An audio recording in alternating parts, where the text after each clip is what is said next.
सामाजिक न्याय की पाठशाला में आज सामाजिक न्याय के एक ऐसे राजनेता के ऊपर बात करेंगे जिसके ऊपर बात करना बहुत जरूरी है। उत्तर प्रदेश की सियासत में एक बड़ा नाम, जिनकी सियासत को लेकर के जमीन पर कुछ और रुख है और नेताओं के बीच उनका कोई और चेहरा है। लेकिन उन्हें ना पता है कि ओम प्रकाश राजभर हूं। चुनौती देता हूं योगी जी, 1700 थाने हैं। नाई का बेटा, खरवार का बेटा, घोड़ का बेटा, बिंद का, निषाद का, चौहान का, पाल का, प्रजापति का, कुमार का बेटा, दुल्हा का, दुनिया का, अंसारी का बेटा, एक थाने पर पोस्ट किए हो, वोट मांगने आते हो। यही लड़ाई ओम प्रकाश राजभर की है। जिसकी जितनी हिस्सेदारी उसकी उतनी भागीदारी दिला करके हम ओम प्रकाश राजभर और माननीय अखिलेश यादव इस काम को शुरू करने वाले। काले रंग की ना काले रंग बोला, सुन लीजिए संगम मऊराली। दुनिया में अगर झूठ बोलने वाला कोई नेता एक नंबर, तो वो नेता का नाम है नरेंद्र मोदी जी। दूसरे नंबर का झूठा अगर कोई है तो उसका नाम है योगी आदित्यनाथ जी। काले रंग की ना काले रंग बोला, मेरे अंगने में तुम्हारा क्या, और दूसरा गाना बजेगा चल सन्यासी मंदिर में। ये नाने इतना सर। समाजवादी पार्टी में यादव होता था तो यही भारतीय जनता पार्टी के लोग चिल्लाते थे कि यादववाद है। आज 21 डीएम ठाकुर हैं, हाई हिम्मत भारतीय जनता पार्टी के नेता के पास कोई बोले कि ठाकुरवाद है, जबान काट लेंगे वो। काले रंग की ना काले रंग बोला, हमारी शर्त थी कि जातिवार जनगणना, घरेलू बिजली का बिल माफ करना, गरीबों का इलाज फ्री में करना, एक समान अनिवार्य और फ्री शिक्षा लागू करना, सामाजिक न्याय समिति की रिपोर्ट जो रद्दी की टोकरी में पड़ी है उसको लागू करना। एक भी सिंगल काम नहीं किया। योगी बाबा जी, आपको लखनऊ की गद्दी से उठाकर वहां पहुंचाऊंगा जहां भीख मांगने की ट्रेनिंग दी जाती। काले रंग की ना काले रंग बोला, जाति हमने बनाई, जाति हमने बनाई। जब तक जातियां सोई थी, अपने हक अधिकार को नहीं जानती थी, मान्यवर कांसीराम जी आए उत्तर प्रदेश में, जो मुझे जानकारी हुई। बाबा साहब डॉक्टर अम्बेडकर ने तो दिया पावर, लेकिन वो समझ नहीं पाए। कांसीराम जी ने समझाया और ये जातियां जाग गई। जब जातियां अपने हक के लिए लड़ने लगी कि हमारी आबादी है, हमको भी हिस्सा मिलना चाहिए, रोजगार, नौकरी, शिक्षा, स्वास्थ्य हमको मिलना चाहिए, तब लोग कहने लगे जब जातिवाद हो रहा है। इतने योगी बाबा ये न तो जाके मंदिर में घंटा बजावे के, ये जान जा खम्मा तो हिलबे करी जब ले हुडल ल जाई। अरे तेरा जूता पालिश करने वाले पिछड़े दलित समाज के लोग तेरे बीच में जो बैठे हैं, पिछड़े दलित समाज के लोग, वो तेरा जूता पालिश कर सकते हैं, लेकिन ओम प्रकाश राजभर तेरा जूता पालिश नहीं, सामने बैठ के बात करने की हैसियत रखता है ओम प्रकाश राजभर। काले रंग की ना काले रंग बोला, उन्होंने पूछा कि आप शूद्र हो, तो मान्यवर जब इस देश में मनुस्मृति बनी, 4 वर्ण बना, ब्राह्मण, क्षत्रिय, वैश्य, शूद्र, तो शूद्र में अहिर, गलेरी, कुंडी, कोरी, भाते, मारूसा, धोबी, कटी, पासी, केवल, बिन, मला, जोहार, मियां, सारी, शेख, सैयद, पठान, धोबी, धरकर, पासी, कटी, खेला, कुजरा, ये 6743 जाति जब बनाई गई, मैं उसमें पैदा नहीं था। लेकिन जाति जाति जाति नहीं है, चुनाव आता है तो ये जाति याद आ जाती है। ये हमने देखा है और जाति को नकारा नहीं जा सकता है। हम शूद्र हैं, हम जातिवाद जनगणना के लिए 20 साल से लड़ते हैं। बाबा साहब डॉक्टर अम्बेडकर जी ने कहा है कि सुबह 2 घंटी बजती है, एक मंदिर की एक स्कूल की। मंदिर में जाओगे तो भिखारी बनोगे, स्कूल बच्चे को लेके जाओगे तो वो डॉक्टर, मास्टर, इंजीनियर, कलेक्टर बनेगा, तो आगे बढ़ेगा। और मंदिर में जीवन भर भीखे मांगे, हे भगवान हमको माला माल कर दो, कहां से करेंगे। आज की बातचीत इसलिए भी जरूरी है कि समाज के हाशिए पर ढकेल दिए गए तबके के बीच से कोई कैसे ओम प्रकाश राजभर बनता है, कितना संघर्ष किया, किन रास्तों पर चलकर ये मुकाम हासिल किया, अपनी जगह बनाई, अपनी पहचान बनाई, इज्जत स्वाभिमान बनाया, राजनीति में कद हासिल किया और आज विश्वसनीयता के संकट में घिरे पड़े हैं। इसकी वजह क्या है? आज ओम प्रकाश राजभर के बहाने बात करेंगे कि कैसे कोई नेता बनता है और कैसे कोई नेता भरोसा जीतता है या भरोसा हार जाता है। यह सबक सामाजिक न्याय के हर योद्धा के लिए सीखना और समझना जरूरी है। जिस तबके से ओम प्रकाश राजभर नेता बने हैं, उस रास्ते चलकर किसी सामान्य व्यक्ति का यहां तक पहुंच पाना बहुत मुश्किल है। उन रास्तों पर चलने में क्या मुश्किलें आईं, कैसे सियासत का सफर तय किया और किन मजबूरियों के चलते आज अपनी विश्वसनीयता को संदिग्ध बना चुके हैं ओम प्रकाश राजभर। 15 सितंबर 1962 का दिन, बनारस के फतेहपुर खौदा सिधोरा गांव में सन्नू राजभर के घर 4 बेटों में से एक बेटा ओम प्रकाश राजभर। शुरुआती पढ़ाई लिखाई बनारस के ही स्कूलों, डिग्री कॉलेजों से होती है। एक सामान्य पृष्ठभूमि का घर, बेहद गरीब परिवार। ओम प्रकाश राजभर के घर में पक्का मकान भी नहीं था। एक रात बारिश के कच्चा मकान बारिश में भीगते हुए गिर पड़ा। नीचे 4 भाई सो रहे थे। ओम प्रकाश राजभर के भाई उस मलबे में दब गए। गहरी चोटें आईं। बेहद गरीब परिवार। ओम प्रकाश राजभर लंबे वक्त तक, चूँकि बनारस में रह करके पढ़ते थे शहर में, वो अपने साथ ले गए। बीएचयू में इलाज चलने लगा, परिवार आर्थिक तंगी से जूझने लगा। परिवार की आर्थिक तंगी को दूर करने के लिए पढ़ाई के साथ साथ पारिवारिक जिम्मेदारियों को निभाने के साथ साथ ओम प्रकाश राजभर ने टेम्पो चलाना शुरू कर दिया। परिवार में भाई का फर्ज अदा किया, वो ठीक हुए, घर लौट आया, जीविका चलाने के लिए कई तरह के काम शुरू कर दिए। 1980 का वक्त रहा होगा। एक दिन घर जाने के क्रम में ट्रेन छूट गई। ओम प्रकाश राजभर के दोस्त ने कहा कि मेरे पापा रेलवे में हैं, उनके पास पर साथ में चलेंगे। दोस्त के साथ उसके पिताजी के पास गए।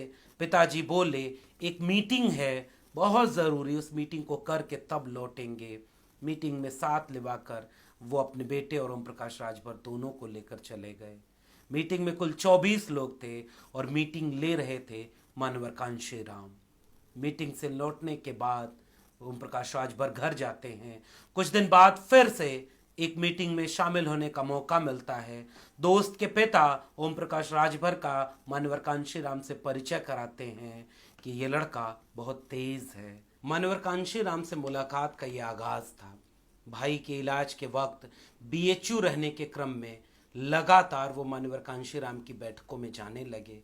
परिवार की आर्थिक स्थिति को ठीक करने की जिम्मेदारी भी ओम प्रकाश राजभर के ऊपर ही थी। इसलिए उन्होंने BHU में अपने भाई के इलाज के क्रम में शिक्षा भी हासिल की, स्नातक की डिग्री तक हासिल की और टेम्पो भी चलाया ताकि परिवार आर्थिक रूप से मजबूत हो सके। और दूसरी तरफ मानवर कांशीराम की सियासी नर्सरी में सबक सीखा जा रहा था कि समाज मजबूत कैसे हो सके। ओम प्रकाश राजभर जब भाई ठीक होते हैं तो उन्हें घर ले जाते हैं और आर्थिक मजबूती के लिए कमर्शियल खेती शुरू करते हैं।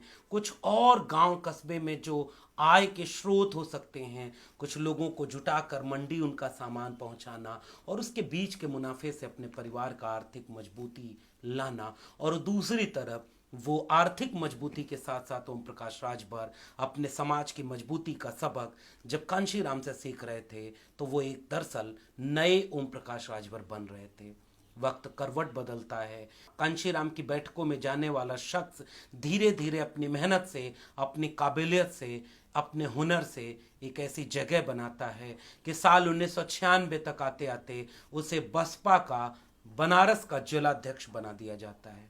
वो अपना काम और तेज करता है, चुनाव लड़ता है, हारता है, लेकिन अपने समाज को जगाने के लिए दिन रात मेहनत करता है और मेहनत का कारवां आगे बढ़ता जाता है। और उस बीच ओम प्रकाश राजभर जैसा एक शख्स धीरे धीरे बन रहा होता है जिसके टकराहट उस समय उत्तर प्रदेश के मुख्यमंत्री बहन मायावती जी से हो जाती है। साल 2001 का वक्त आता है जब भदोही का नाम बदलकर बसपा की प्रमुख मायावती जी संत कबीर नगर करती हैं। इस बात से नाराजगी जाहिर करते हुए भरी बैठक में खड़े होकर ओम प्रकाश राजभर इस पर आपत्ति दर्ज करते हैं और कहते हैं कि भदोही का नाम बदलकर संत कबीर नगर नहीं किया जाना चाहिए क्योंकि यह भरों की राजधानी है।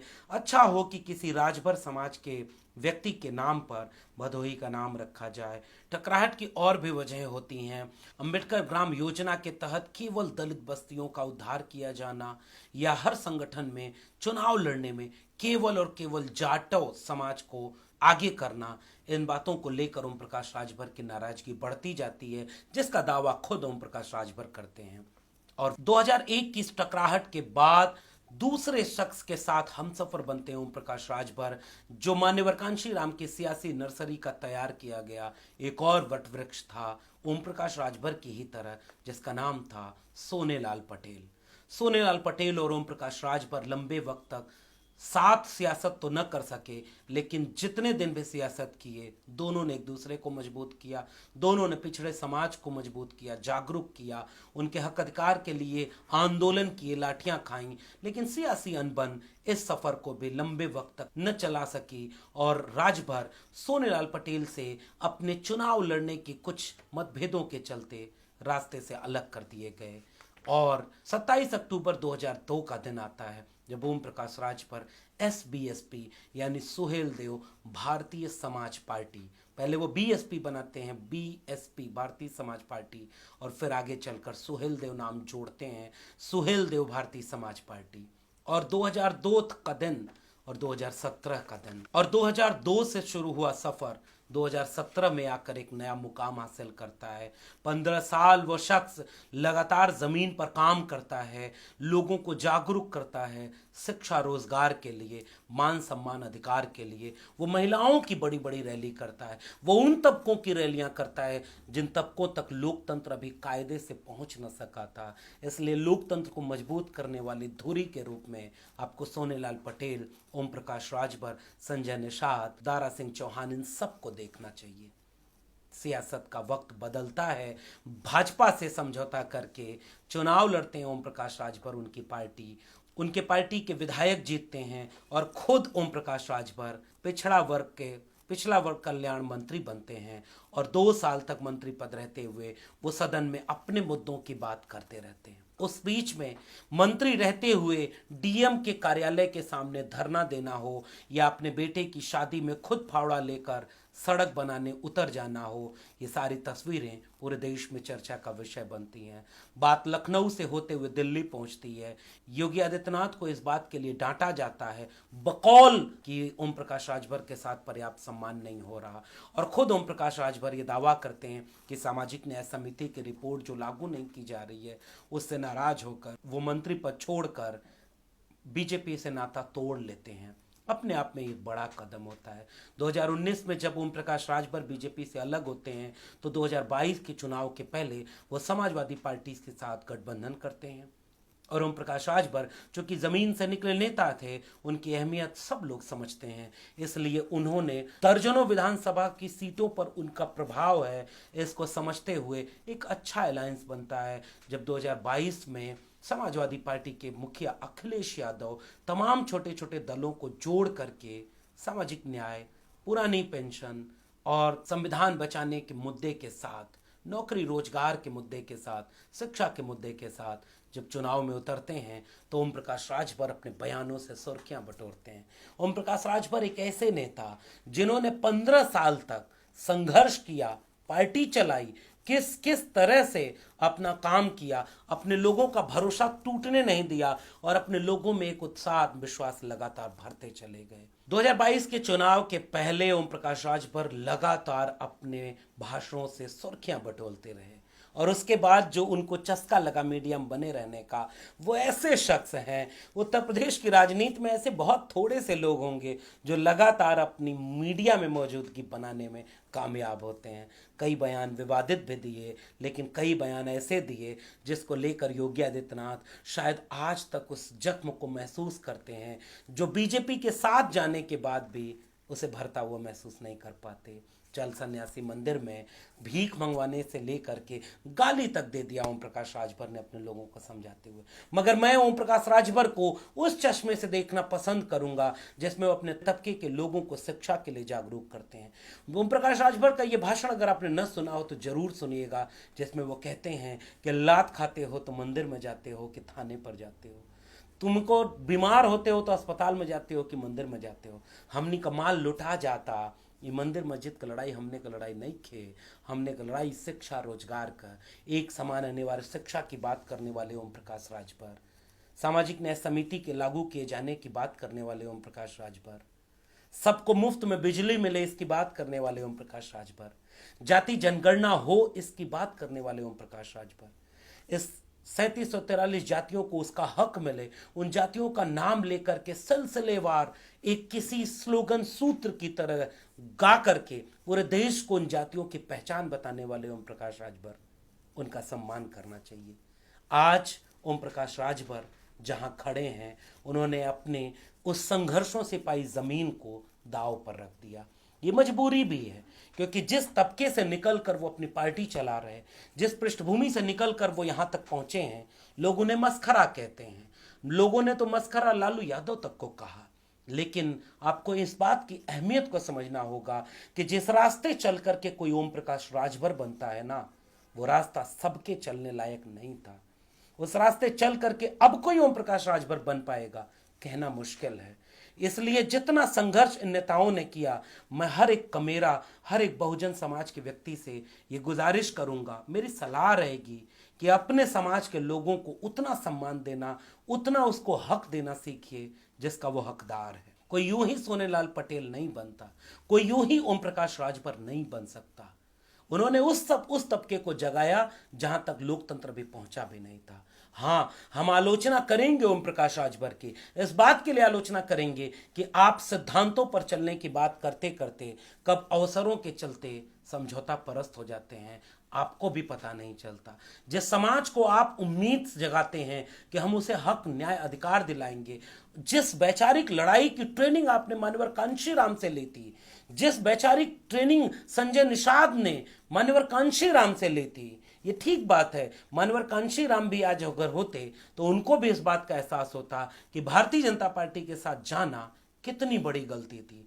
वो ऐसी पार्टियां हैं जो एक वट वृक्ष की संभावना रखने वाले पौधों को लील जाती हैं, और आज ओम प्रकाश राजभर को इस बात को समझना होगा। असहमतियां ओम प्रकाश राजभर की अखिलेश यादव से भी जायज हो सकती हैं, असहमतियां मायावती जी से भी जायज हो सकती हैं, असहमतियां सबसे हो सकती हैं। सियासत में सब हैं, किसी के कुछ चीजें अच्छी, किसी के कुछ कमियां, मगर आज सामाजिक न्याय की वैचारिकी के लिहाज से मैं बात करूं तो कोई दूसरा ओम प्रकाश राजभर बने ये रास्ता मुश्किल है। इसलिए आज ओम प्रकाश राजभर को इस बात को समझना होगा। आप वापस लौट कर वहीं गए जिनको आपने गालियां दी थी, क्या मिला आपको? और इस प्रकरण के जरिए आज ओम प्रकाश राजभर पर वीडियो बनाने के जरिए मैं पूरे ओबीसी समाज और शेड्यूल कास्ट समाज को एक सैंपल की तरह इस केस स्टडी को रखना चाहता हूं। वो किसके हुए ओम प्रकाश राजभर, वो किसके हुए संजय निषाद? क्या निषादों को जो चाहिए वो बीजेपी में मंत्री रहकर अपने परिवार को दिला पा रहे हैं या अपने समाज को दिला पा रहे हैं? फिर उस अपने वैचारिक प्रतिरोधी के पास खड़े होकर आप इस सांप्रदायिकता का साथ दे रहे हैं, आप इस मंदिर मस्जिद की सियासत के साथ खड़े हैं, आप इस जहर भरते समाज में जो राजनीति बीजेपी कर रही है, जो लोकतांत्रिक संस्थानों की हत्या कर रही है। आपने ही कहा था ना, हवाई चप्पल वाले को हवाई जहाज में बिठाएंगे, हवाई जहाज बेच दिया। आज क्या उन्हीं के पास खड़े हो गए? बांदा से लेकर के गोरखपुर में जो नियुक्तियां होती थीं, आप उसकी लड़ाई लड़ते थे ना ओम प्रकाश राजभर जी, कि सारे सवर्णों को भर रहे हैं, ये सारे अपनी जात बिरादरी के लोगों को योगी आदित्यनाथ भर रहे हैं, हम सन्यासी को मंदिर में वापस पहुंचा देंगे, हम न्याय की लड़ाई लड़ रहे हैं, हम एक समान अनिवार्य शिक्षा की लड़ाई लड़ रहे हैं, हम जाति जनगणना की लड़ाई लड़ रहे हैं। अब तो आप इनमें से कुछ भी नहीं बोल पाते। जब आप बीजेपी के पास जाते हैं तो बीजेपी आपका इस्तेमाल, संजय निषाद का इस्तेमाल, दारा सिंह चौहान का इस्तेमाल, इस तरह के लोगों का इस्तेमाल ओबीसी और एससी नेताओं के खिलाफ बयान दिलवाने में करती है। इनको औने पौने कोई छोटा मोटा मंत्रालय दे देती है, कुछ पैसे कमवा देती है और उस वैचारिक लड़ाई को कुंद कर देती है जिसकी ट्रेनिंग आपने मान्यवर कांशीराम से ली थी। उसका क्या होगा? आज पूरे समाज को इस बात को समझना होगा। केवल दो बातें मैं इस पूरी वीडियो के साथ कहना चाहता हूं। जिस रास्ते चलकर कोई ओम प्रकाश राजभर बना, हर कमेरा को उसका सम्मान करना चाहिए, हर व्यक्ति को उतनी दूर तक उस नायक का सम्मान करना चाहिए कि कैसे कोई संजय निषाद, ओम प्रकाश राजभर, दारा सिंह चौहान बनता है, सोनेलाल पटेल बनता है, कैसे कोई रामचंद्र राजभर बनता है, लालजी वर्मा बनता है, कैसे कोई इंद्रजीत सरोज बनता है, कैसे कोई स्वामी प्रसाद मौर्य बनता है, कैसे कोई इस रास्ते चल करके उस कांशीराम की ट्रेनिंग से निकले हुए लोग हैं, वो अपने समाज के बीच में एक चेतना पैदा करते हैं। मगर हाँ, जहां वो अपनी वैचारिकी से भटक गए, फिर देखिए उनको क्या मिला। दुविधा में दोनों गए, माया मिली न राम। आज ओम प्रकाश राजभर, संजय निषाद, ये सारे लोग अभी अगर मंत्रिमंडल विस्तार हो जाए, हालांकि इम्तिहान लगा दिया गया घोषित चुनाव जीतने का, ये शर्त किसी सवर्ण नेता के साथ नहीं लगेगी राजभर जी, इतना तो आप भी समझ रहे होंगे। अब आपके बयान भी बताते हैं कि आपके साथ ठीक नहीं हो रहा। क्यों नहीं हो रहा? क्योंकि आपने अपना कद गिरा लिया, आपने अपना भरोसा खोया है, आपने लोगों की नज़र में जो सम्मान अर्जित किया था उसे इधर से उधर जाते आते गंवा दिया। आप एक जगह टिकते, आप उसूलों पर टिकते, आप सिद्धांतों पर टिकते, आप अपनी बात पर टिकते, तो आज आपका कद उत्तर भारत के नेताओं में बहुत बड़ा होता। मीडिया में बने रहने की जो लालच है उसने आपसे ऐसे ऐसे बयान दिलवा दिए कि आपका बड़ बोलापन आप पर भारी होता है। इसलिए मेरी सुझाव, मेरी बात अगर आप तक पहुंचे तो वापस लौटकर अपने विचारों पर खड़े हो जाइए। वो विचार जिसकी ट्रेनिंग आपने शुरुआती दौर के DS4 वाले, बाम सिफ वाले मान्यवर कांशीराम से ली थी, जिसकी ट्रेनिंग आपने समाजवादी आंदोलन और अंबेडकरवादी आंदोलन से ली थी, आपका कद इतना कमतर नहीं है जितना बीजेपी आपको कमतर बना देती है। आप इतना जलील करती है बीजेपी, फिर क्यों उस घर जाना। और इस बात को आप भी समझिए, जो आपने चेतना पैदा की महिलाओं में, अत्यंत पिछड़े समाज में, दलित समाज में, नौजवानों में, आपका समाज आपका इंतजार कर रहा है। कोशिश करिए, वापस लौटिए और अपने अपने रीढ़ की हड्डी को टटोलिए। इस तरह का अपमान जब आपका होता है तो ये समझाया जाता है पूरे समाज को कि देखो, इस समाज के लोगों को हम कितना भी कमज़ोर कर दें, वो रहेंगे हमारे नीचे ही, जबकि आप उस मिजाज के नहीं हैं। आपका मिजाज आपके लोग जानते हैं, आपका मिजाज, आपका तेवर, आपका सियासी सफ़र, इससे वाकिफ है उत्तर प्रदेश की जनता। आप में वो क्षमता है जो पूरे सियासी माहौल को बदल सकती है। भाई से नाराज होकर जहर खाने पड़ोस में नहीं जाते, ये मेरा सूत्र वाक्य है। और सामाजिक न्याय के लोगों को इस बात को समझना चाहिए। आपस में दुश्मन बनाकर, आपस में विलन बनाकर हमें आपस में तोड़ दिया गया। यही तो हजारों साल से होता चला आया था। आपका दुश्मन कौन? अखिलेश यादव। आपका दुश्मन कौन? ओम प्रकाश राजभर। आपका दुश्मन कौन? अनुप्रिया पटेल। आपका दुश्मन कौन? स्वामी प्रसाद मौर्य। आपका दुश्मन कौन? संजय निषाद। और पूरे ओबीसी समाज के बीच यही चल रहा है। और सारी मलाई कौन खा रहा है? बिल्ली की कहानी याद है ना? एक बंदर दो बिल्लियों को रोटी के लड़ता देख हिसाब करने आया था, तराजू लेकर आया था। एक बार एक तराजू पर रोटी रखता तो दूसरा झुक जाता तो उससे खा लेता, फिर पहला झुक जाता तो इससे खा लेता, और अंत में बंदर ने पूरी रोटी खा ली और कहा बिल्लियों से कि देखो, न्याय किया, न तुम्हें कुछ रोटी का टुकड़ा मिला, न तुम्हें कोई रोटी का टुकड़ा मिला। ये न्याय ओबीसी समाज के साथ हो रहा है। कहने को तो देश के प्रधानमंत्री भी ओबीसी, कहने को तो सब लोग ओबीसी की बात कर रहे हैं, मगर उत्तर प्रदेश आज सांप्रदायिकता की आग में झुलसता जा रहा है। मगर उत्तर प्रदेश जिस तरह के मंदिर मस्जिद की सियासत में जा रहा है, जिस तरह के सवर्ण वर्चस्व में जा रहा है, उत्तर प्रदेश जिस तरह के राज में जा रहा है, क्या वापस वो सारी जातियां अपना हक पा सकेंगी जिसको एक नारे, स्लोगन और सूत्र की तरह ओम प्रकाश राजभर जी गाते रहे हैं? राजभर जी हों, निषाद जी हों, मंत्री बन जाएंगे, आपका परिवार मजबूत हो जाएगा, आपके लोग मजबूत नहीं हो पाएंगे, आपका विचार मजबूत नहीं हो पाएगा।